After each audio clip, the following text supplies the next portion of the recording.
Ok,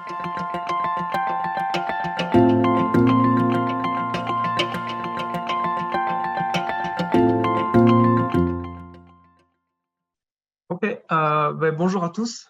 Du coup, moi c'est Thomas. Et donc ouais, c'est aujourd'hui moi qui vais vous présenter un peu mon projet de recherche. Et aujourd'hui, je voulais vous parler un petit peu de la microglie, vous montrer un petit peu qu'est-ce que c'est la microglie, pourquoi c'est important et aussi pourquoi c'est important dans la douleur chronique notamment.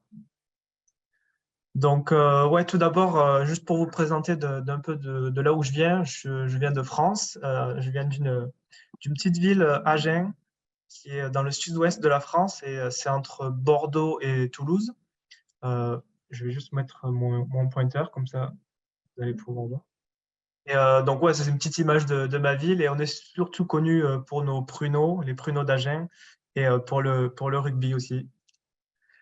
Euh, pour ce qui est des études, donc comme je disais, j'ai commencé mes études à Agen et puis après je suis allé à Bordeaux pour continuer mes études où j'ai fait un master en neurosciences.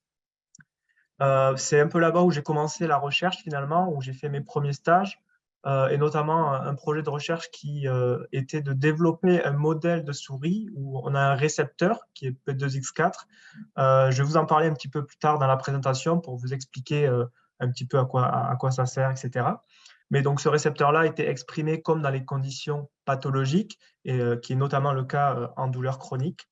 Mais donc après tout ça, après ce master, j'ai commencé un doctorat et donc je suis arrivé ici au Canada et à Montréal pour commencer mon doctorat à l'université McGill et je suis dans le laboratoire donc du docteur Seguela.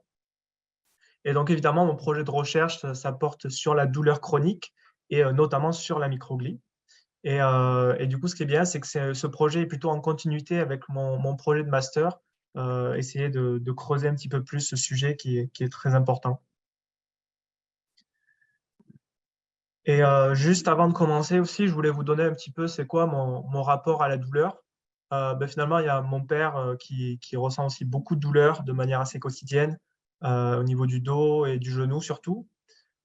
Pour un rapport un peu plus personnel, moi j'ai aussi quelques douleurs au niveau du cou, au niveau du dos, où j'ai des rendez-vous assez récurrents, mais enfin, ça reste très soutenable pour moi, c'est correct, quoi.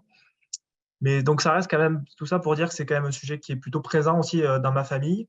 Et moi, du coup, je voulais en savoir un petit peu plus, essayer de faire bouger les choses à ma manière, en faisant de la recherche, notamment sur ce sujet. Ok, donc on va commencer un petit peu la présentation. Et d'abord, je voulais vous introduire un petit peu la douleur et les voies cellulaires, un petit peu de la douleur, les mécanismes un petit peu cellulaires. D'abord, il faut savoir que la douleur, c'est quand même censé être une fonction protective. C'est censé juste alerter notre corps qu'il y a un danger et c'est plutôt utilisé comme un mécanisme de survie. Donc, en fait, pour expliquer un petit peu simplement, par exemple, si j'approche ma main un peu trop du feu, je vais ressentir une chaleur, quelque chose de désagréable et un petit peu, si je m'approche trop près, ça va brûler, ça fait pas du bien, hein. Donc, je repère un petit peu le danger. Et comment on repère le danger? Finalement, on a plein de récepteurs qui sont capables de repérer ça. Donc, par exemple, au niveau de la main, je vais avoir des récepteurs qui vont ressentir un petit peu cette chaleur. Et donc, le but après, ça va être finalement de transmettre ce signal de danger. Et où c'est qu'on le transmet? On a des nerfs qui vont remonter le signal et on va le remonter jusqu'à une région qui est super importante, la moelle épinière. Ici, il va y avoir plusieurs relais qui vont continuer à transmettre le signal. Et le but, c'est quoi? C'est de transmettre ce signal au niveau du cerveau. Et c'est à ce niveau-là, donc il y a plusieurs régions super importantes, différents relais, encore une fois, ça reste assez complexe, mais c'est à ce niveau-là qu'il va y avoir l'apparition de la douleur. Et le but, c'est quoi finalement? Ça va être de renvoyer le signal pour dire on refait le chemin inverse, on va repasser par la moelle épinière et on va repasser jusqu'à la main pour dire avoir une réponse en conséquence. Et en fait, c'est quoi la réponse ici? Il faut que je sorte ma main du feu parce que c'est désagréable et j'ai pas envie de ressentir ça. Donc ça, c'est pour expliquer un petit peu comment ça fonctionne, comment on ressent un petit peu la douleur. Et finalement, ben, ça, c'est un peu de la douleur aiguë que je vous ai dit, et ça a plutôt un rôle d'alarme, donc, et c'est quelque chose qui doit s'atténuer et disparaître quand je sors ma main du feu, ben, il n'y a plus besoin d'avoir ce signal-là, puisque je suis plus en danger. Mais le problème, c'est que des fois, il y a des dérégulations de ces voies qu'on appelle un petit peu somatosensorielles, donc de ces voies de douleur, et par exemple, après, des lésions nerveuses. Et ça se traduit comment? On dit qu'il y a une augmentation de l'excitabilité neuronale. Ça veut dire quoi? Ça veut dire que ces voies-là, en fait, elles sont plus sensibles et elles vont être un peu trop activées. Et on parle, par exemple, de hyperalgésie. Qu'est-ce que c'est? C'est une réponse à un stimuli nocif qui est plus forte. C'est-à-dire, par exemple, si je me pique un petit peu avec quelque chose, je ressens un petit peu de douleur, mais c'est classique. Mais dans ces cas-là, cette même piqûre, je vais la ressentir beaucoup plus forte et ça va me procurer beaucoup plus de douleur. Donc, on parle d'hyperalgésie. Et ensuite, on a aussi allodynie, une réponse à un stimulus qui est normalement inoffensif et qui va devenir beaucoup plus douloureux. Un exemple, par exemple, je touche la table, je ne ressens pas de douleur, mais dans certaines conditions, avec ces voies qui sont un petit peu plus excitables, un peu plus sensibles et trop activées, mais finalement, le règle fait, par exemple, de toucher une table, ben, je vais ressentir un petit peu de douleur alors que je ne devrais pas. Et donc, il y a plusieurs régions qui sont très importantes, mais il y a beaucoup d'études qui ont montré finalement que la région de la moelle épinière est super importante dans les douleurs chroniques, douleurs neuropathiques. Et là, il se passe vraiment, il y a une hyperexcitabilité qui est vraiment anormale. Et il y a beaucoup d'études qui montrent ça. Bien sûr, il y a aussi beaucoup de problèmes à d'autres niveaux, mais ça reste une région très importante. Et donc, ben, moi, aujourd'hui, j'ai dit que j'allais vous parler un petit peu de microglies. Avant ça, je voulais aussi préciser, je vais parler de SNC, c'est plutôt le système nerveux central. Le système nerveux central, ça englobe donc notre cerveau et notre moelle épinière. Et donc, pour reparler, en fait, finalement, c'est quoi la microglie? Ben, il faut savoir que dans notre système nerveux central, dans le cerveau aussi, il n'y a pas que des neurones. Il y a aussi d'autres types de cellules qu'on appelle des cellules gliales. Et il y a notamment plusieurs sortes de cellules gliales. Donc, il y a par exemple les astrocytes, les oligodendrocytes aussi. Donc, ils ont forcément des rôles très importants aussi. Mais il y a aussi la microglie. Et donc, moi, aujourd'hui, c'est de ça dont je voulais vous parler, de la microglie. Comme je vous l'ai dit, ma recherche elle se donc focus sur les microglies. Il faut savoir que ça représente environ 10% du nombre de cellules qui sont dans notre système nerveux central, donc c'est pas rien. Et on les appelle un petit peu les cellules immunitaires de notre système nerveux central.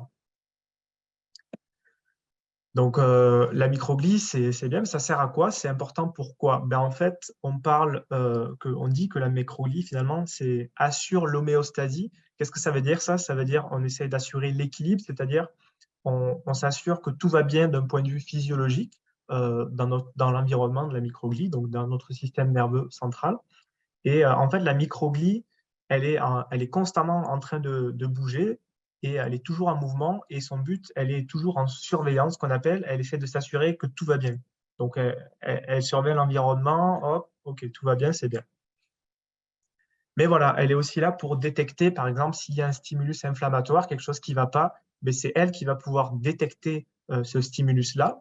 Et c'est aussi, il faut savoir que c'est la première, les microglies, ce sont les premières à arriver au site où il y a, par exemple, une infection, des dommages. C'est elles qui vont arriver en premier et qui vont déclencher plusieurs signaux. Et quand elles arrivent à ce site d'infection, par exemple, il va avoir une microglie qui va s'activer, on dit. Et par exemple, elle peut avoir une microglie pro-inflammatoire. Et ça se traduit par quoi? On parle de libération de cytokines inflammatoires, mais ça sert à quoi? C'est juste en fait pour alerter, c'est un système d'inflammation pour dire attention, il y a du danger. Et le but, ça va essayer de ensuite avoir des réponses en conséquence, comme je le disais dans l'introduction. Donc, participer finalement à la défense et aussi à la réparation de notre système nerveux central. Mais aussi, la microglie, une fois que ben, on a un petit peu réglé finalement ce danger-là, ben, elle va pouvoir un peu se désactiver, on va dire, avoir une autre type d'activation ou la microglie anti-inflammatoire, où le but, là, ça va être aussi une libération de cytokines anti-inflammatoires, cette fois pour dire, OK, c'est bon, il n'y a plus vraiment de danger, on a réglé le problème, on va essayer plutôt de protéger nos neurones, par exemple, notre environnement. Et il y a aussi une fonction très importante à ce niveau-là. On parle donc de phagocytose. La phagocytose, c'est quoi? C'est essayer de se débarrasser des éléments gênants. Donc, on va en discuter un petit peu plus tout à l'heure dans la présentation, mais c'est une fonction qui est très importante aussi. Par exemple, s'il y a des neurones qui ne fonctionnent plus ou il y a des choses dont on veut se débarrasser, ben, on va parler de phagocytose pour nettoyer un petit peu l'environnement. Et tout ça, ça sert bien évidemment aussi à la protection de notre système nerveux central. Mais le problème, c'est que des fois, il y a des dysfonctionnements de la microglie, et notamment ces fonctions super importantes dont je vous ai parlé, que ce soit dans la libération de cytokines qui sert à alerter pour l'inflammation. Des fois, il se peut qu'il y ait beaucoup trop de libération de ces cytokines-là, ce qui fait que notre système va être constamment inflammé et on va ressentir finalement beaucoup de douleur, ou aussi des problèmes dans la phagocytose. On n'arrive plus forcément des fois à nettoyer correctement notre environnement. Et en fait, tout ça, ça participe à l'élaboration de maladies neurodégénératives, mais aussi de douleurs chroniques neuropathiques. Et donc, pour vous parler finalement un petit peu plus donc, de ma recherche, donc, on a notre microglie qui est plutôt en mode surveillance, comme je vous l'ai expliqué. Et par exemple, le neurone dégénérescent, euh, il va libérer de ce qu'on appelle de l'ATP. Et l'ATP, c'est quoi? C'est pour alerter nos cellules pour dire attention, danger, il y a quelque chose qui ne va pas ici. Et le but, ça va être quoi? La microglie va pouvoir ressentir ça, reconnaître cet ATP et va venir se déplacer là où il y a le problème, en fait. Et ça, c'est très important puisque cette détection de l'ATP par la microglie, c'est ce qu'on appelle la première étape dans la voie de signalisation de la douleur. Et la question d'après, c'est d'accord, mais comment finalement la microglie elle reconnaît cet ATP? Et bien ça, c'est possible grâce à la présence de récepteurs, des récepteurs, ces petites choses bleues là que vous voyez. C'est ce qu'on appelle cela, c'est des récepteurs purinergiques, qu'on appelle des récepteurs P2 aussi, qui sont exprimés par la microglie, c'est-à-dire à la surface de la microglie. Et en fait, comment ça marche? Ben finalement, l'ATP va pouvoir venir ici, il va pouvoir venir se lier au récepteur. Euh, Comment ça marche ça? En fait, c'est très simple. C'est un peu comme le système clé-serrure. J'ai besoin de la bonne clé pour ouvrir la serrure. Si je n'ai pas la bonne clé, je ne vais pas être capable de pouvoir venir activer ce récepteur. Et finalement, l'ATP est capable d'activer uniquement ces types de récepteurs qu'on appelle donc des récepteurs purinergiques.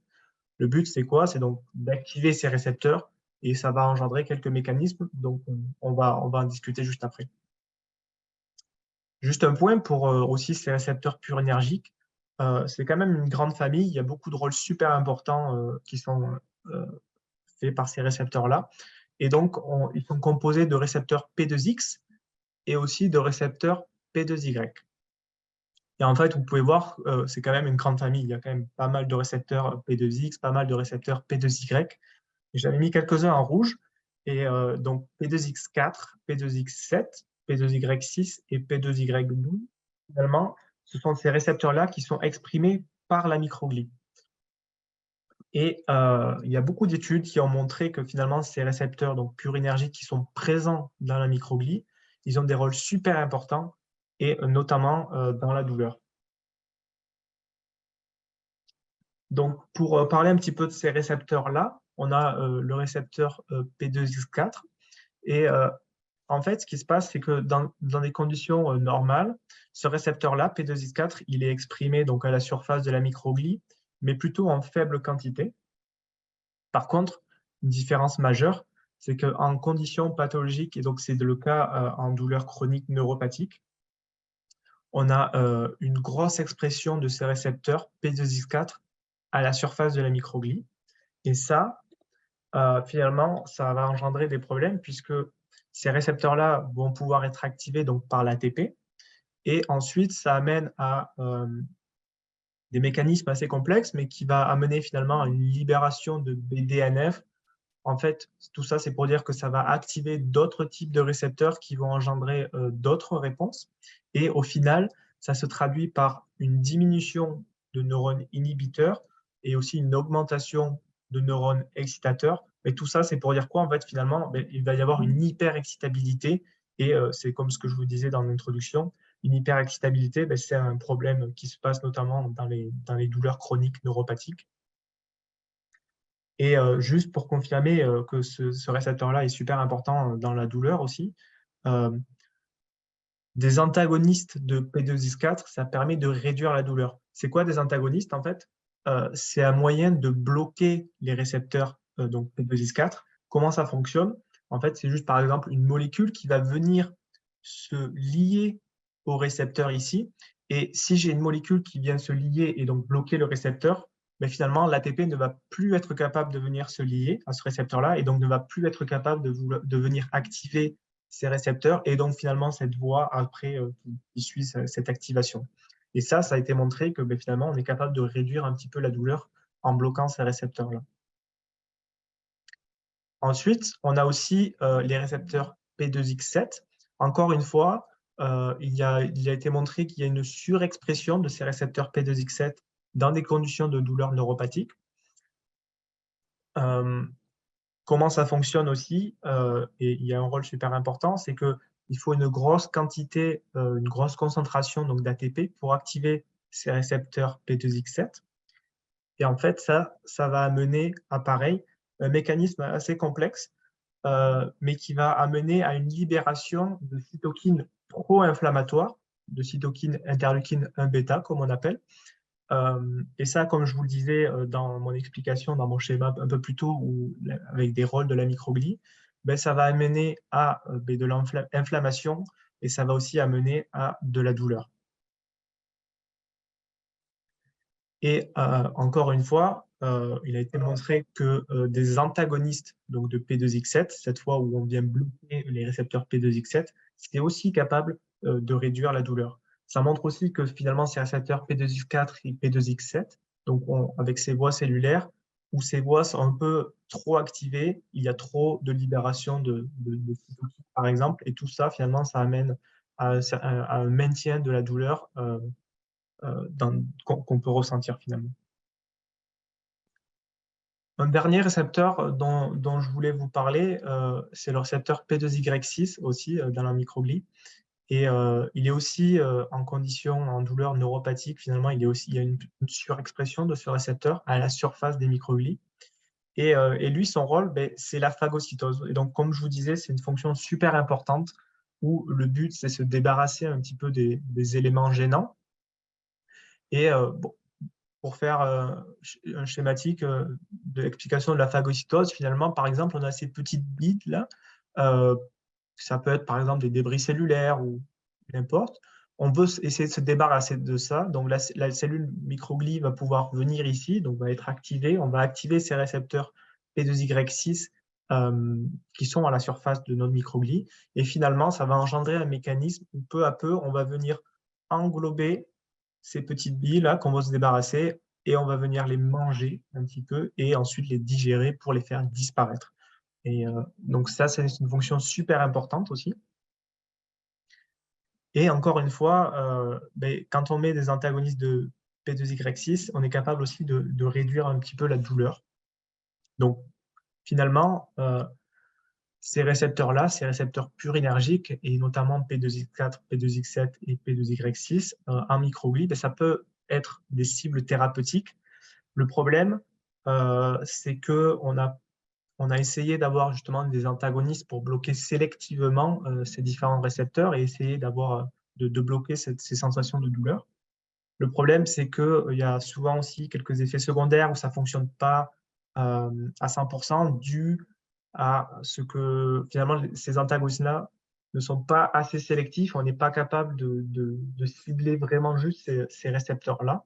Et ça, c'est un problème. Même si il y a toujours pas mal de recherches là sur ces récepteurs-là et on s'améliore d'un point de vue sélectif, etc. Donc ça reste en bonne voie, mais comme je vous l'ai montré aussi, ça reste des voies cellulaires qui sont très importantes donc, dans la douleur et dans l'inflammation. Mais par contre, une chose qui n'est pas vraiment connue, c'est la modulation, un petit peu la régulation de ces voies. Et qu'est-ce que j'entends par là? Ça veut dire que, par exemple, ça peut être un autre récepteur ou quelque chose d'autre quelque chose d'autre, pardon, qui va être capable de venir moduler ces récepteurs. Ça veut dire moduler la réponse de ces récepteurs, soit augmenter ou inhiber la réponse de ces récepteurs. Et ça, on ne sait pas trop. Et ça peut être super intéressant parce que, comme je vous le disais, finalement, ces récepteurs-là sont super importants, mais en les bloquant ou pas, on n'a pas encore de, de résultats à 100%. Ça peut être intéressant justement d'essayer de trouver un autre récepteur qui, on peut peut-être avoir un effet sur cet autre récepteur-là. Et en fait, mon projet, ça consiste donc à essayer de mieux comprendre donc, la modulation de ces mécanismes cellulaires de la microglie qui sont impliqués donc, dans la douleur chronique neuropathique. Et donc, ça, c'est un petit peu un schéma donc, que j'ai fait pour un petit peu synthétiser ma recherche. Donc, vous pouvez voir, ça reste, c'est assez complexe, mais c'est aussi pour se donner une idée que finalement, il y a beaucoup de choses qui se passent, il y a beaucoup de mécanismes en même temps qui se passent. Il n'y a pas qu'une seule voie cellulaire qui est impliquée, il y a beaucoup de mécanismes cellulaires, beaucoup de récepteurs, il y a énormément de choses qui se passent. Mais pour résumer un petit peu mes résultats, donc je vous parlais, on a ce microglie qui est en surveillance, et par exemple, après un neurone endommagé, donc il va y avoir cette libération d'ATP, de signal de danger. Donc la microglie va pouvoir venir se déplacer jusqu'au problème, et ensuite elle va pouvoir être activée. Et là, moi, ce que j'ai trouvé, c'est que en fait, finalement, on a ce récepteur, qui est un récepteur, donc on appelle ADRB2, c'est un récepteur adrénergique, bêta-2 adrénergique.